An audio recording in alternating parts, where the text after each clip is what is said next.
ನಾನು ಇವತ್ತು ಈ ವಿಷಯ ಪ್ರಸ್ತಾಪ ಮಾಡುವಂಥದ್ದು ನಂದೇನು ಉದ್ದೇಶ ಇರಲಿಲ್ಲ. ಈಗಾಗಲೇ ಪ್ರಸ್ತಾಪ ಮಾಡಿದ್ದಾರೆ. ನಾವು ವೀರಶೈವ ಲಿಂಗಾಯತ ಪ್ರತ್ಯೇಕ ಧರ್ಮ ಅಂತ ಕಳಿಸಿದ್ದೀವಿ ಅಂತ ಹೇಳಿದ್ರು. ನಾವು ಅಂತಲ್ಲ, ಅಖಿಲ ಭಾರತ ವೀರಶೈವ ಮಹಾಸಭೆ ವತಿಯಿಂದ 1940ರಲ್ಲೇ ಪೂಜ್ಯ ಮಾತಾಜಿಯವರು ಇದ್ದಾಗಿ ಹಿಡ್ಕೊಂಡೇ ಪ್ರತ್ಯೇಕ ಧರ್ಮ ಕೇಳಬೇಕು ಅನ್ನೋಂಥದ್ದು ಒಂದು ಬೇಡಿಕೆ ಸ್ವಾತಂತ್ರ್ಯ ಪೂರ್ವದಿಂದಲೇ ಬಂದಂಥದ್ದು. ನಿಮ್ಮ ಗಮನಕ್ಕೆ ಇರಲಿ. ಬಹಳ ಜನ ಇದನ್ನು ಅಪಪ್ರಚಾರ ಮಾಡುವಂಥದ್ದು, ಪರಸ್ಪರ ವೈರತ್ವ ಅಥವಾ ಭಿನ್ನಾಭಿಪ್ರಾಯ ಮೂಡಿಸ್ಲಿಕ್ಕೆ ಪ್ರಯತ್ನ ಮಾಡ್ತಕ್ಕಿರ್ತಕ್ಕಂಥದ್ದು ಬಹಳ ಜನರಿಗೆ, ಭಕ್ತಾದಿಗಳಿಗೆ ಗೊತ್ತಿಲ್ಲ.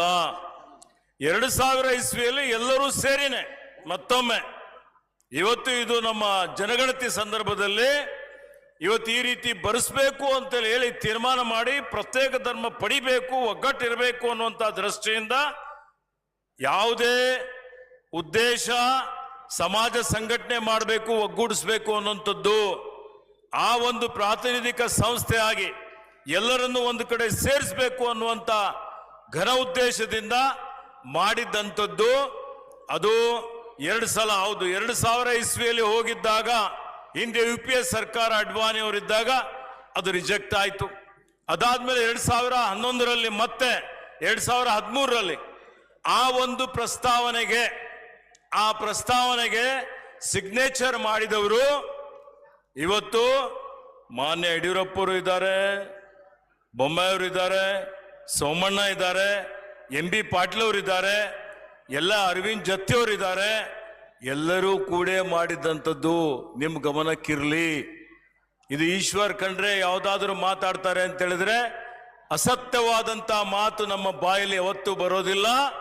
ಸಮಾಜವನ್ನು ನಮ್ಮ ಸ್ವಾರ್ಥಕ್ಕಾಗಿ ಯಾವತ್ತಿಗೂ ನಾವು ಬಳಸ್ಕೊಂಡಿಲ್ಲ ಅನ್ನುವಂಥ ಮಾತನ್ನು ಹೇಳಿಕೆ ಬಯಸ್ತಾ ಇದ್ದೇನೆ. ಸಮಾಜಕ್ಕಾಗಿ ನಮ್ಮ ಮೇಲೆ ಪ್ರಹಾರಗಳಾಗಿದ್ದಾವೆ ಬಹಳ ಸಲ, ಬೇರೆ ಬೇರೆ ಕಾರಣದಿಂದಾಗಿ.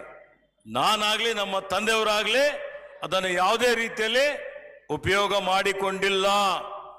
ಅದು ಅದಾದ ಮೇಲೆ ನಮ್ಮ ಸರ್ಕಾರದಲ್ಲಿ ಮತ್ತೆ ಪ್ರಸ್ತಾವನೆ ಕಳಿಸಲಾಯಿತು 2017-18ರಲ್ಲಿ ಸಚಿವ ಸಂಪುಟದ ಶಿಫಾರಸಿನೊಂದಿಗೆ. ಆಯ್ತಾ? ಅದಾದ ಮೇಲೆ ಇವತ್ತು ಅದು ವಾಪಸ್ ಬಂತು. ನಿಮ್ಮೆಲ್ಲ ಗಮನದಲ್ಲಿರಲಿ, ಅದೂ ವಾಪಸ್ ಬಂತು. ತಿರಸ್ಕಾರ ಅನ್ನುವಂಥದ್ದು ಬಂದಿಲ್ಲ. ಇದು ಕಳಿಸಿದ್ದು ವಾಪಸ್ ಬಂತು. ನಾವೇನು ಹೇಳ್ತಾ ಇದ್ದೀವಿ? ನಾವು ಹೇಳ್ತಕ್ಕಿರ್ತಕ್ಕಂಥದ್ದು ಎಲ್ಲ ಹಿರಿಯರು, ಎಲ್ಲ ಪೂಜ್ಯರು, ನೀವು ದೊಡ್ಡ ದೊಡ್ಡ ಮಾತು ಹೇಳ್ತೀರಿ, ಉಪದೇಶ ಮಾಡ್ತೀರಿ, ಎಲ್ಲ ಭಕ್ತಾದಿಗಳಿಗೆ ಆಶೀರ್ವಚನ ಮಾಡ್ತೀರಿ. ನೀವು ವಿಚಾರ ಮಾಡಿ ಒಂದು ಕಡೆ ಕೂಡ್ರಿ, ವೇದಿಕೆ ಮೇಲೆ ಕುಂತು ಎಲ್ಲರಿಗೆ ಆಹ್ವಾನ ಮಾಡಿ ಕರೆಸಿ ಮಾತನಾಡಿ ಎಲ್ಲರೂ ಒಗ್ಗಟ್ಟಾಗಿ ಒಮ್ಮತದಿಂದ ಈ ಪ್ರಸ್ತಾವನೆ ಸಲ್ಲಿಸಿ ಇದನ್ನು ಯಶಸ್ವಿಯಾಗಿ ಮಾಡಿ ಅಂತ ನಾವು ಹೇಳ್ತಾ ಇದ್ದೀವಿ. ಅರ್ಥ ಆಯ್ತಾ? ಇದೇನು ಯಶಸ್ವಿ ಆಗ್ಬೇಕಾ? ಏನ್ ಪರಸ್ಪರ ಕಾಲಿಡಿದುಕೊಂಡು ನೀವಿಲ್ಲ, ಒಬ್ಬರ ಬಗ್ಗೆ ಒಬ್ಬರು ಪ್ರತ್ಯಾರೋಪ ಆರೋಪ, ಬೇರೆ ಬೇರೆಯವರಿಗೆ ಬಹಳ ಪ್ರೀತಿ ಕರೀತದೆ. ನಮ್ಮವರಿಗೆ ನಾವು ಒಂದ್ ವೇಳೆ ಅಪಸ್ವರಗಳು ಬಂದ್ರೆ ಏನ್ ಸಮಾಜ ಕಟ್ಟಲಿಕ್ಕೆ ಆಗತ್ತಾ? ಸಂಘಟನೆ ಮಾಡ್ಲಿಕ್ಕೆ ಆಗತ್ತಾ?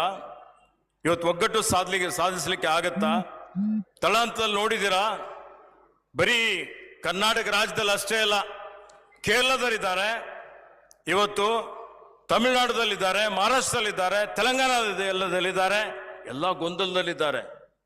ಇವತ್ತಿಬ್ರು ಮದುವೆ ಆಯ್ತು, ವೈವಾಹಿಕ ಸಂಬಂಧ ಆಗ್ತದೆ, ಸಂಬಂಧ ಆಗಿದೆ, ಇವ್ರಿದಾರ್ರಿ, ಇವ್ರಿದಾರ್ರಿ, ಅವ್ರಿಗೆ ಬೇರ್ಪಡೆ ಮಾಡ್ಲಿಕ್ಕೆ ಆಗತ್ತಾ? ಆಗುತ್ತೆ? ನೀವು ಬೇರೆ ಬೇರೆ ಆಗ್ರಿ ಅಂತ ಹೇಳಿಕ್ ಆಗತ್ತಾ? ಒಂದ್ ಮನೆಯಲ್ಲಿ ಅಣ್ಣ ಒಂದ್ ಕಡೆ ಇರ್ತಾನೆ, ತಮ್ಮ ಮತ್ತದು ಬರೆಸ್ತಾನೆ, ಇನ್ನೊಂದು ಬರೆಸ್ತಾನೆ. ಏನ್ ಮಾಡ್ತೀರಿ ಅವ್ರಿಗೆ? ಅಣ್ಣತಮ್ಮ ನೀವು ಬೇರೆ ಬೇರೆ ಇರ್ತೀರಿ, ಬೇರೆ ಬೇರೆ ಇರಿ ಅಂತ ಹೇಳ್ತೀರಾ? ಬಸವತತ್ವ ಅದು ಹೇಳಿದ್ಯಾ? ಬಸವಣ್ಣ ಹೇಳಿದಾರ? ಬಸವಣ್ಣ ಎಲ್ಲರೂ ನಮ್ದೇ ಅಂತ ಹೇಳಿ ಒಪ್ಪಿಕೊಂಡಿದ್ದಾರೆ. ಎಲ್ಲ ಜಾತಿ, ಎಲ್ಲ ಭಾಷೆ, ಎಲ್ಲ ಧರ್ಮೀಯ ಜನರಿಗೆ ನಾವು ಅರ್ಥ ಮಾಡಿಕೊಳ್ಬೇಕು. ಕೇಳುವಂಥದ್ದು, ನೀವು ಯಾರು ಮಠಾಧೀಶರಿದ್ದೀರಿ, ಯಾರು ಪೂಜ್ಯನೇರಿದ್ದೀರಿ, ಇವೆಲ್ಲ ಕೂತ್ಕೊಳ್ಳಿ, ನಿಮ್ಗೆಲ್ಲರೂ ಗೌರವ ಕೊಡ್ತೇವೆ. ನಾವು ಏನು ಹೇಳಿದ್ದೇವೆ? ನಾವು ನಿಮಗೂ ಗೌರವ ಕೊಡ್ತೀವಿ, ನಿಮಗೂ ಪೂಜ್ಯನೀಯ ಭಾವನೆಯಿಂದ ನೋಡ್ತೀವಿ, ಯಾರು ಬೇರೆಯವರಿಗೂ ಪೂಜ್ಯನೀಯ ಭಾವನೆಯಿಂದ ನೋಡ್ತೀವಿ. ಇದೇ ಬಸವ ತತ್ವ ಅನ್ನುವಂಥದ್ದು ನನ್ನ ಒಂದು ಭಾವನೆ. ಆ ಭಾವನೆಗೆ ನಾವು ಬದ್ಧರಾಗಿದ್ದೀವಿ ಅಂತ ಹೇಳಿದ್ದೀವಿ. ಎಲ್ಲರೂ ಕೂಡಿ ಏನು ತೀರ್ಮಾನ ಮಾಡ್ತೀರಿ ಅದಕ್ಕೆ ನಮ್ದು ಯಾವುದೇ ರೀತಿ ಅಪಸ್ವರ ಇಲ್ಲ. ಅದರಲ್ಲಿ ಇಲ್ಲ, ನೀವು ಇದರಲ್ಲಿ ಹೇಳೇಬಾಡ್ರಿ ಅಂದರೆ ನಮಗೇನು ಅವಶ್ಯಕತೆ ಇಲ್ಲ. ಅರ್ಥ ಕೂತ್ಕೊಳ್ಳಿ. ಅದಕ್ಕೆ ಸುಮ್ಮನೆ ವಿನಾಕಾರಣ ಮಾತಾಡಿ ಗೊಂದಲ ಸೃಷ್ಟಿ ಮಾಡೋ ಅವಶ್ಯಕತೆ ಇಲ್ಲ. ಅರ್ಥ ಆಯ್ತಾ? ಅದಕ್ಕೆ ಇವ್ರು ಹೇಳಿದಾರ ಅಂತ ಹೇಳಿದ್ದೀನಿ. ಇವತ್ತು ನಾ ಕಲ್ಯಾಣ ಪರ್ವದ ಬಗ್ಗೆ ಮಾತನಾಡಲಿಕ್ಕೆ ಬಂದಿದ್ದೇನೆ. ಬೇರೆ ಬೇರೆ ವಿಷಯಗಳಿದ್ದರೆ ಮುಕ್ತವಾಗಿ ಚರ್ಚೆ ಮಾಡೋಣ. ಥ್ಯಾಂಕ್ ಯು, ಧನ್ಯವಾದ.